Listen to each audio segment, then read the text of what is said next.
About Jermaine O'Neal, right? Mm-hmm. Okay. What's good, y'all? This your man's IRLnash. Welcome to the Pokemon Center as always. I got my man's Pee Tzu in the building. What up, though? Y'all don't know, go check him Shout out. out to my brother Nash. Hey, man. And we about to check out this video. It is the NBA career that fell apart faster than expected. Now, this is near and dear to my heart, but also my man's Zoo. He a basketball guy too. I am. So that's the reason why we went this way with it this week. So we hope that y'all enjoy it. Let me turn this down a little bit. And let's get into this shit. Oh, y'all hear the train? That bitch a mile and a half away. Jermaine O'Neal was the face of a franchise, a perennial all-star, an MVP hold up, candidate. real quick. Before we start, this is by Fadeaway NBA. Just so that y'all know. Let's subscribe, because this is one of my first videos I've seen from Dog. But let's subscribe and make sure y'all check out Dog. Of a contender in the Eastern Conference. And then, almost suddenly, it was over. Not in the dramatic way we're used to seeing stars fade out. Not with a farewell tour. Not even with a clear explanation. Jermaine O'Neal didn't slowly decline. His career unraveled faster than almost anyone expected. One punch. You used to call this nigga One Punch Man. Because one punch fucked this nigga whole life up, if we being real honest with each other. Some people will tell you injuries did it. Others point to one moment that changed everything. But the real story sits in the space between expectations, pressure, and a league that moved on quicker than he could adjust. This isn't the story people think they know. This is the NBA career that fell apart faster than expected. Jermaine O'Neal's NBA career started in 1996 when he was drafted as That a whole rookie class legendary. right there. And I know y'all saying, you know, who are some of these guys? Fuck you. Bro. Anybody who's watching this who says, who the fuck is this? And who the fuck is this? Or who the fuck is this? You don't know basketball, nigga. Go do your homework. Go do your research. Probably every last one of them dudes, I got a rookie card from them.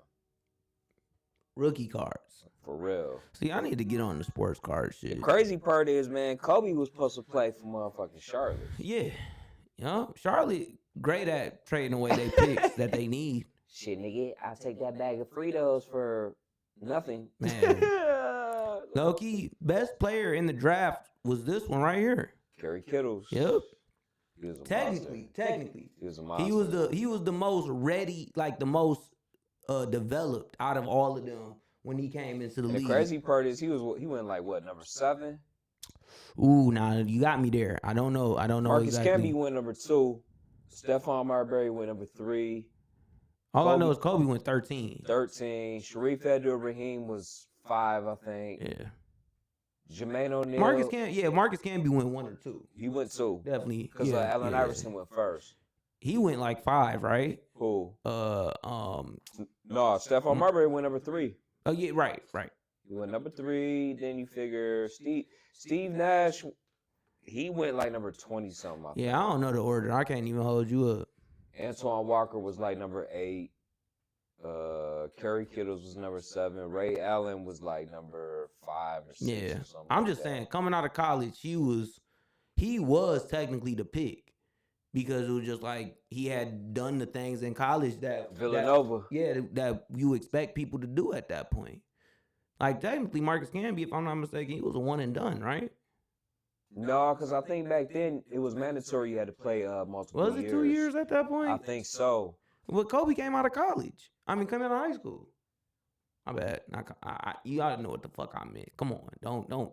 But I think back then though, the high school had shit. to play 2 years in. I don't know. I just think but people didn't go one and done. Well, the thing was too with Kobe, he wasn't born in America. He was born in Italy. Right, but he was a high school player too. Yep, he was, and Kevin Garnett was too. So I think it was more or less. I just think people didn't go one and done from college. I don't think so. I think that was the thing. I think Marcus Camby was a one and done though, technically. UMass. Yeah. Have to look at 17-year-old straight out of high school. Even though Kevin Garnett had done it a year earlier, most teams were still unsure about drafting such young players. But the Portland Trailblazers took a chance and selected him with the 17th overall pick. He 17th. officially became That was the the youngest Trailblazers, player to too. ever appear in an NBA game at the time, making his debut just over a month after turning 18. But getting drafted wasn't the same as getting a chance to shine. Portland was packed with established talent. in the Yeah, I was front like, they court. had a bunch of Jermaine old was niggas stuck at behind that time. Rasheed Wallace, Arvydas Sabonis. They was and just about to Cliff get to the Robinson. Jailblazers It didn't matter era. how much potential he Man, had. rest He in barely got peace. to play. They His problem rookie was, season, he missed games early due they to had a to play knee the injury Lakers. and ended up averaging just Yeah. about 10 minutes a night. That pattern didn't change much over the next 3 years. Them niggas' problem Jermaine's was confidence was themselves. tested Like, watching from the bench. them niggas But I'm on saying, the though, he made when the they- right Causing decision by skipping hectic, college. doing At hectic times, When they got to that kinda Western felt like the Conference NBA Finals, dream Kobe was and passing Shaq. the by. Yeah. But behind the scenes, he Well, kept yeah. working, kept Kobe and practicing, Shaq, that's- kept building Legends strength. too Other much. than waiting for for the his chance. Stones, nigga. Yeah, By his yeah. fourth season, Shout out them it fucking became Pistons. clear that things weren't going to change in Portland, no matter that how down hard he real worked. quick. Beat The they minutes ass. weren't coming. Jermaine asked for a trade, and in the summer of 2000, the Blazers sent him to the Indiana Pacers. Who they get At the back? time, the deal didn't seem like much, but it ended up being one of the most important trades of that era. Jermaine's move to Indiana was the beginning of everything. In Portland, he was buried on the bench.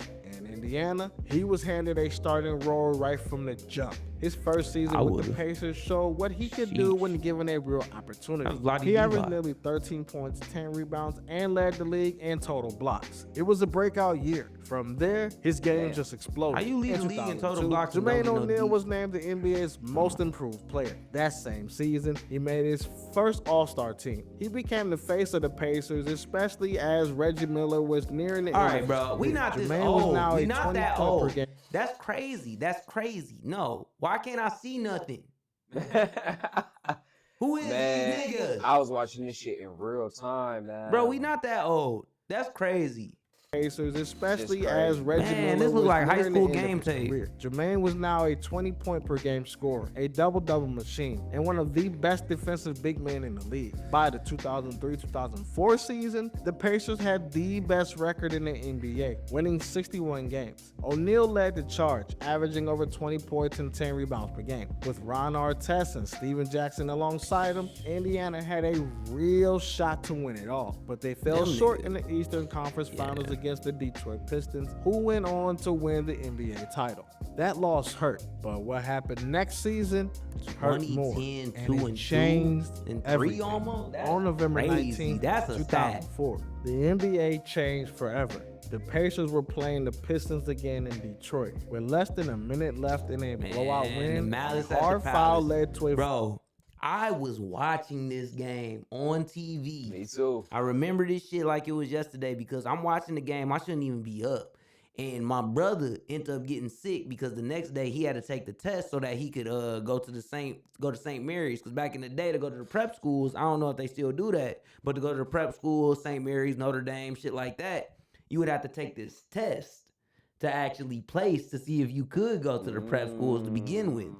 And that nigga, I remember, that's why I have such a vivid memory of it, because this nigga was throwing up. I was like, they fighting. They fighting. And they were like, what? I'm like, they fighting.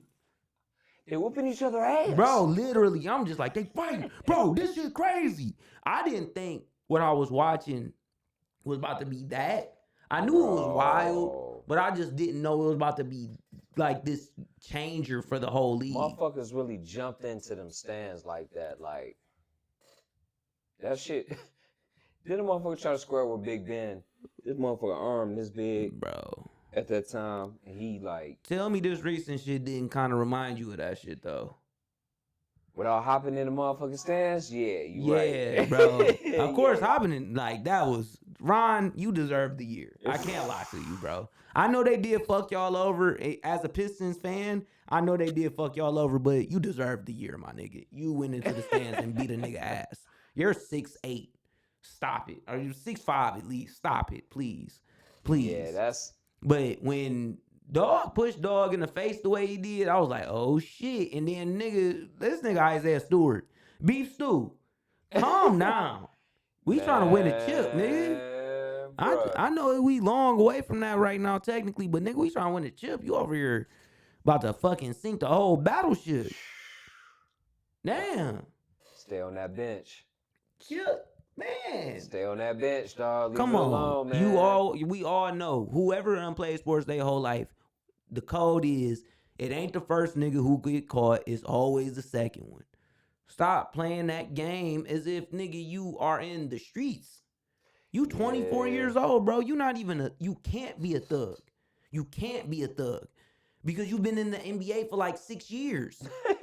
You can't be a thug, bro. I'm sorry. Like, I'm not trying to say that you're not tough. I'm trying to say you can't be a thug. You know why? Because niggas who thugs are in jail right now. Yeah. That's what they NBA is. Prison. You not a thug, my nigga. You living a better life than me. I had to do shit this week just to get by, nigga. You good. You gravy. Like, calm down, bro. Motherfuckers don't be understanding that Like, shit, bro, man. I would hate to see you in my position. Like, nigga, might be some dead niggas around this bitch. Fight between players. Fucking with Things you. escalated. A fan threw a drink at Ron Artest, who ran into the stands and attacked the Raw Beat the man. shit Total out that chaos boy. broke Yeah, out. beat the shit out Fans that jumped And guess onto the who else? court. And so Guess did who the else? play. The reason why I don't watch their podcast, that nigga Steven Jackson. So I don't fuck with that nigga. Yeah, just because you got some new teeth, that don't mean I gotta fuck with you, nigga. Niggas getting all these new teeths, these big ass teeths, thinking that shit With cool. getting the veneers. Yeah, I ain't trying to fight you. Trust me, I ain't trying to fight you, Steven Jackson, but I'm gonna call a spade, nigga. I don't watch your shit because you fucking beat niggas up at the Palace. We don't even got the Palace no more. But I still remember this shit. This shit was crazy. Y'all fucked up our arena, bro. Like, low-key, y'all fucked up our whole franchise in a way. Bitch made niggas. Jermaine O'Neal saw one fan step I'm towards low-key pissed Artest off. and threw a punch And that then scored a he second nicked round this knockout. nigga. This was the malice at the And Palace. The Slim. NBA was shocked. That's what So gave were it fans more around the world. It was one of the ugliest inertia. scenes in league history. Jermaine was suspended for 25 games, though it was later reduced to 15. Ron Artest got suspended for the rest of the season. Steven Jackson got Get him suspended out. for 30 games. Hey, he Indiana, got suspended. one of Bro, the top teams in that the nigga Steve Jackson say, hold up, where we at? 416. Let me see. Let me see if I can find it real quick.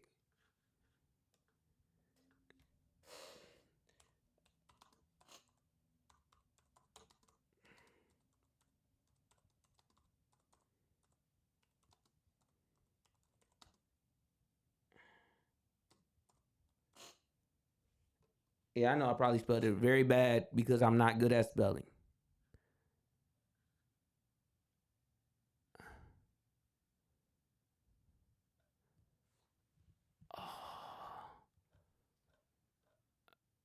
Damn, I can't find it. Damn. Bro, this is one of the funniest shits ever, bro. He said that, but basically, this nigga Stack said that when This that is my nigga favorite came dentist back hack to the to locker clear my room, when he came back to the locker room, he said, "You think we gonna get in trouble?" Nah, y'all gonna get it all. Y'all all get a clean slate. Y'all good. He said that nigga came back to the locker room like, you think we gonna get in trouble, bro? Shit was on national TV. Bro, that shit crazy as hell. This nigga Ron Artest was a boy in a man's body. his career, Said when he the was playing with the Pacers Lakers, never he used to got drink back to that pint of level. Hennessy during Artest, halftime. 30 Yeah, nigga in tripping. Indiana, one of the top teams in the league, was suddenly broken. Jermaine kept playing and made more all-star teams, but that brawl took something away from the team and from his career. The Pacers never got back to that level. Artest was traded. Jackson left a few years later. What could have been a championship team fell apart on that night. But even before the brawl, Jermaine's body had started to wear down. The physical play, heavy minutes, and earlier injuries began catching up with him. His knees gave him trouble. It was an Then AD his shoulder. situation. Later, It was an AD situation. I'm not trying to say he's as fragile as AD. What I'm trying to say is like y'all used to put him against these 7-footers as if this nigga not 6 fucking 9. He's not. He's not no goddamn footer, bro. So you can't put a nigga Power like forward at best. yeah, bro. Like he low key is some of the semblance of what we look at in the league right now. Because as much as they showing a lot of his dunks, bro had that mid-range game on pack, especially that turnaround jump shot. Was he a left-hander too? That I'm not sure about that. Was his wrist. Those injuries cost him time, and they hurt his performance. After the 2007-2008 season, the Pacers decided to move on. Jermaine was traded to the Toronto Raptors. At first, the plan was to pair him with Chris Bosh in the front court, but things didn't go as expected. Jermaine couldn't stay healthy, and the Raptors traded him mid-season to the Miami Heat. In Miami, he had some solid moments. He started most of the games he played and helped the Heat reach the playoffs. But by now, he was not the same player. The injuries had slowed him down, and he couldn't dominate like he once did. He signed with the Boston Celtics next, but injuries struck again. Not on their championship team either. He was just missing it by a mark. He thought he might retire. Instead, he chose to play on, hoping to contribute in new ways. In 2012, Jermaine joined the Phoenix Suns. By then, he wasn't the centerpiece anymore. He wasn't even close.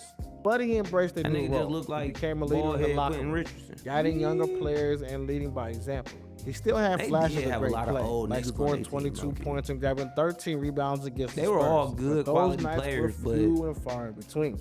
His final season came with the Golden State Warriors in 2013-2014. He helped a young team learn how to compete. He mentored rising stars like Steph Curry and Klay Thompson. Though his minutes were limited, his leadership was felt. After that season, Jermaine didn't officially retire, but he didn't return either. Years of pain and physical wear had finally taken a toll. While in his prime, Jermaine also represented the United States on the international stage. He helped win a gold medal at the 2001 Goodwill Games and another in the 2003 FIBA Americas Championship. In 2002, he played in the World Basketball Championships where the U.S. finished a disappointing 6th. Though he never played in the Olympics due to injury, he proudly wore the Team USA jersey and added to his list of accomplishments. Man, the kid was a beast. Jermaine O'Neal's final numbers, you can't say about the nigga though. Over 1,000 games, a goddamn more than animal. 13,000 points, over 7,000 boards. He came out of the game so that he didn't beat Reggie. And I know it's been broken now. I think Tyrese Halliburton broke it. But he literally didn't score as many points as he could have just so that he didn't beat Reggie Miller's all-time game for Pacers. You might be on to something right there. No, he did, for real. That was a real thing, bro. Like, he really said, like, he came out the game just so that he didn't break the record. I'd have been like, fuck that.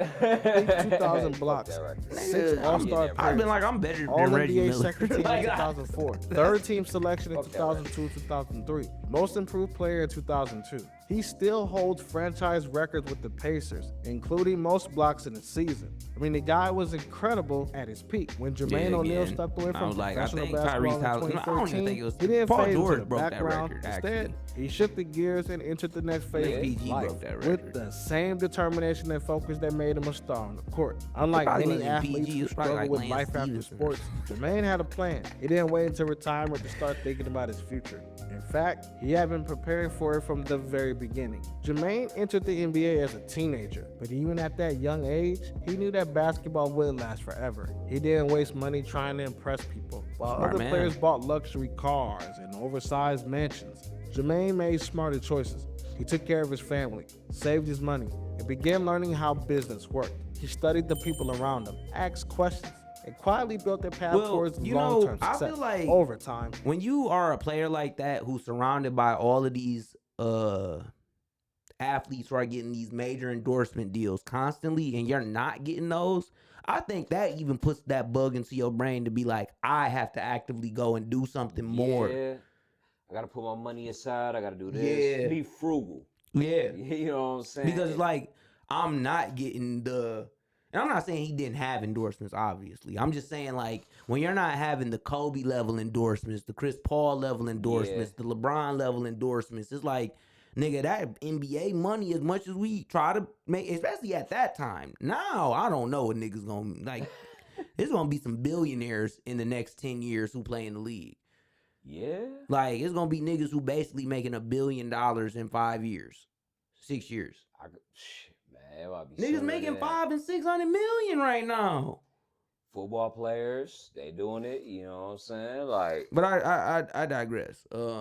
damn, whatever. I forget what I was saying anyway. After Oh his yeah, pay- that nigga probably had to do a little bit different than what they had to do, because Kobe was always gonna make money. Rest in peace. Yeah. T Mac, he always gonna make money. He T Mac, Vince Carter. Them niggas always gonna make money because they just some legends, not only in the game but even in their brands and in certain countries. Like T Mac in China is one of the biggest stars, like Stephon Marbury in China. Like that's different level of stardom than Stephon Marbury in America. He had a Technically, game where he scored like 50 plus or something like man, that. for the Beijing Sharks or whatever they is. Like, well, what? Jermaine made But several he smart probably investments. he was a Beginning smart with young the man, food bro. business, he became the owner of more than 30 Church's Chicken restaurants, which provided stable income that and Shaq created shit. jobs for many people. He didn't Shaq stop be there. on. He also invested in high-end hotel and resorts, turning properties in Napa I ain't Valley seen and one of them Cabo San polos in Lucas so into long. successful luxury With the big destinations. horse? These For weren't real. just side projects. Jermaine made I sure remember that every mean business you he was swagged joined out. was done right. He You had put the in the big work horse to polo understand what on. made them succeed and Like hired $200 people he shirt. trusted to Man, help with some manage. white His ones? interest in business kept growing. True Especially Religions? Experience That's probably what that Japan nigga got on right journey now. customized to you. Explore futuristic cities. in the tech I don't care world. about that. Living in the Why Bay am I Area seeing- during his time with Hold the up. Warriors Why am I seeing introduced ads? him to the startup scene. Jermaine got involved with around 10 What is different going tech on? companies, including one that involved the Golden State Premium Warriors run up? ownership. These companies covered different areas, from can apps figure to that out sports later. technology. Jermaine saw the future in innovation and made sure he was a part of it. One of his biggest and most personal business moves was teaming up with fellow NBA legend Tracy McGrady to create a sports agency. Together, they launched a player management company focused on helping younger athletes navigate their careers. Jermaine has seen firsthand how easily players can be misled or mismanaged. He wanted to give others support he never had when he entered the league as a teenager. This wasn't just about making money, it was about guiding young players the right way and protecting their futures. Even though business was a big part of Jermaine's post-basketball life, he never forgot where he came from or the people who helped him along the way. He wanted to give back to the community. How he come into the league bald headed, get braids, and then leave bald headed? That's crazy to me. Like that's crazy to me. That's like on some Brian Urlacher shit. Yeah. That nigga was bald head the whole time he was in the NFL, and now this nigga got hair. How, Brian? Shit. He was on them steroids, huh? Using the Using that goddamn hair implants and shit like that. Yeah, niggas do be going to church. Especially to the young athletes who were walking the same path he did all those years ago. That's why he created Drive Nation, a youth sports I've heard facility of that in the before. Dallas-Fort Worth area. Drive Nation is more than just a gym or a training center. It's a place where kids can grow. That's both what I as thought. 'Cause I athletes feel like I've and heard as Jeff people. Teague talk At Drive about that Nation, shit before. young players learn about basketball, but they also learn about discipline, responsibility, That nigga Jeff and coached respect. high school basketball Jermaine built now. it to give them the Yes, he do. tools he And I wishes wanna he say had Rondo when he did was too. growing up in I think South so. Carolina. He wanted to Or he offer coached- not just yeah, he skill coached some type development, of but basketball. I think he mentorship. coached his son. He's involved if I'm in the not mistaken. day-to-day Son be operations, balling too. guiding kids, I heard. hiring the You right see coaches, Elijah, and creating an environment where Arenas? young athletes can No. thrive on and off He the court. is Outside a of business and community gun. work, Jermaine has also He's embraced shooting that family bitch. life. He's Like that married with nigga 2 is. children. His daughter has His become run a at standout USC athlete is not herself, Bronny's as run she at plays USC, that's volleyball for at the sure. University of Texas That's for and has sure. helped her team win national see it. championships. Yeah, that Jermaine is nigga's proud of a her beast. accomplishments, but even more proud of the person she You know, with become. He AJ also and all talks them about other how players who watching in the his league, daughter right? I mean, succeed who gives going him a right new now, sense of he joy. might. Different from I think he anything might come felt back a as year and player. go If next you're an year because active he can parent be in your like a child's 2, life, probably you know top 5 exactly pick. the sense of I don't joy think he's gonna be a talking top about. 5 pick Jermaine this is year with also Cam very Boozer open about and his faith AJ throughout his life, Bannister and especially Man, that during the motherfucker's tough moments in his balling career. right now. That He damn leaned on draft his class Christian is beliefs for strength. ridiculous. He often shares Yeah. words of encouragement and faith on social media, and he speaks on how spirituality helped him stay grounded, especially during the Malice at the Palace and other personal challenges. His beliefs continue to guide his decisions, both in business and in how he treats others. In 2021, Jermaine took a step back into the spotlight as the executive producer of the Netflix documentary Untold: Malice at the Palace. The film told the full story of the that's infamous what I brawl in wondered. Detroit, and for the first Because time, he wasn't in the documentary that much. Of course he wasn't. And I wondered why. Shit, he was trying to be neutral. And the others were able to share their side of what happened. It was a chance for him to explain the chaos from his perspective and to finally be Jermaine heard. O'Neal, Many bro, he was viewers my came favorite away from the basketball film player with when I a was a new kid. I understanding really of thought how much this that nigga was event like affected the not GOAT. just his career, Like, I just but his like life. I had a used the Jermaine O'Neal documentary jersey. to reflect on growth, Yeah. accountability, and how he moved He forward. was a dog, also though. became the I- head basketball coach I was at wrong. Dynamic I've Prep been wrong Academy about a in lot of my Texas, where he continues favorites. to work directly Yup. with But young I don't athletes. care. I Coaching still allows him love to them stay niggas close as to the game he basketball loves players. while They shaping still- the next they generation. dogs He to teaches me. with the same values that Coach George Glipp once taught him: discipline, respect, and preparation for life beyond sports. Despite everything Jermaine has achieved, there's Out the still Mud one thing podcast missing. is dope. It's recognition from the Indiana Pacers. He was the That face nigga of their said- franchise for almost a decade, broke records, led them to their You could best have regular what, season 81? record ever, and represented I them can have in Kobe's multiple All-Star Kobe's games. 81. Yet to this day, This out the Pacers mud. have not retired his jersey. Many believe the fallout that from the game in malice real at the time, Palace too. continues Really? to hang Yes, I over his did. legacy. Man, Some argue my that uncle only who in Hall of prison, Famers should have their this number is my- retired. my But fa- others my say best friend Jermaine did more growing than up, enough 'cause to me and him deserve only that 2-3 honor. years He apart gave the from each team his other. prime That years nigga and carried them called through me. tough Like, times this nigga and left Kobe a the greatest. lasting impact. He the As greatest far as that I'm ever concerned, if you can make a Because full when Kobe was on that documentary run, bro, on he the was malice calling at me the like Palace, every day. with the players Like, just in be that like, bro, situation Kobe, being able to 'cause talk I about didn't it, like then Kobe. we can all move Right. on. So I and was you just can hang like, the I don't guy's care about. jersey He's like, nigga, because Kobe. he deserves it. Whether or not the Pacers ever hang his number 7 jersey in the Yeah, shout out Raptors, my nigga Jermaine Z. O'Neal's legacy is secure. Kobe He turned doing early something challenges crazy. into motivation. He turned missed My nigga Zeke opportunities been into locked up lessons. since then. He turned the pain of broken dreams into a platform to build something bigger. His story is Nigga been about locked more than up since basketball. then. It's about growth, redemption, and what it means to leave a mark that goes far beyond the scoreboard. Jermaine didn't just play the game, he mastered life.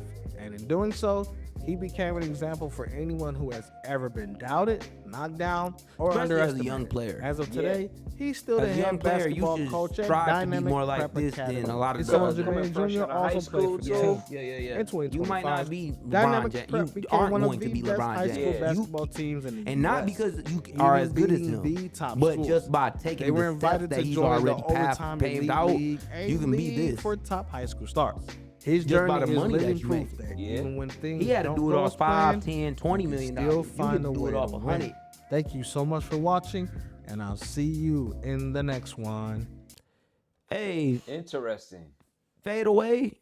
What is it? My bad. Did you know that sugar combined with We don't care. Fade away NBA. Hey, bro. You got something going for you, brother. And I know you don't need me to tell you that, but I liked it, bro. Dope Hey, video. that's a dope video. Dope video, dope content. Definitely gonna be probably tapping back in with you, my G. I like that. But shit, you already know it's my man's Pee Tzu in the building. What up? What up? What up? We about to get the rest of the stream here, so you see her.